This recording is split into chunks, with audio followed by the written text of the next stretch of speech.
Most awaited movie Peddi. So release date June 4th and trailer May 18th. So waiting for mega fans and Telugu audience. So ఈ cinema అప్డేట్లు అంటే promotions videos చూస్తుంటే రోజు రోజుకైతే ఊపు వచ్చేస్తుంది.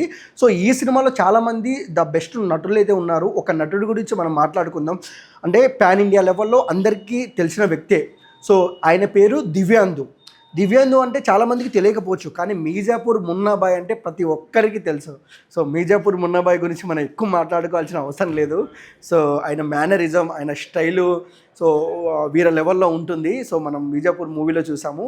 So అదే విధిగా ఇప్పుడు పెద్దిలో అంటే నేను ఎక్కువ ఎగ్జైట్ అయ్యేది ఏ విషయంలో అంటే నేనే కాదు, మెగా ఫ్యాన్స్ ఎగ్జైట్ అయ్యేది ఏ విషయంలో అంటే అదే దివ్యాందు మీజాపూర్ మున్నాబాయ్ గారిని ఈ సినిమాలోకి తీసుకురావడమే సినిమా హైలైట్. ఎందుకంటే ఆ క్రికెట్ సీక్వెన్స్లో ఈయన ఉంటారని అయితే ఫిలిం నగర్ టాక్ అనమాట. సో ఆ సీక్వెన్స్కు రామ్ చరణ్ గారి ఆపోజిట్ ఉన్న వాళ్ళలో పవర్ఫుల్గా ఉండాలి. మీర్జాపూర్ మున్నాబాయ్ గారు ఇక్కడ నార్త్లో కానీ సౌత్లో కానీ ఇక్కడ మన తెలుగులో కానీ అంటే గ్రౌండ్ లెవెల్లో అంటే అనకూడదు కొన్ని బూతులు మాట్లాడే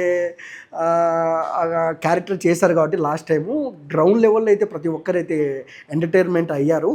సో అదే విధంగా మున్నాబాయ్ గారు ఉండడం అయితే ఈ సినిమాకే హైలైట్గా నిలుస్తుందని తెలుసుకోవచ్చు.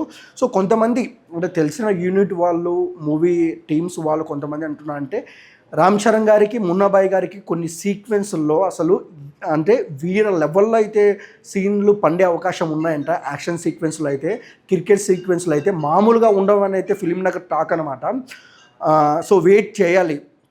May 18th ట్రైలర్ ఎలా ఉంటుందో, సో June 4th సినిమా ఎలా ఉంటుందో waiting for mega fans and Telugu audience and Munnabhai fans కూడా. సో మా వీడియో మీకు నచ్చినట్టయితే please like, share, comment, subscribe and thank you for watching.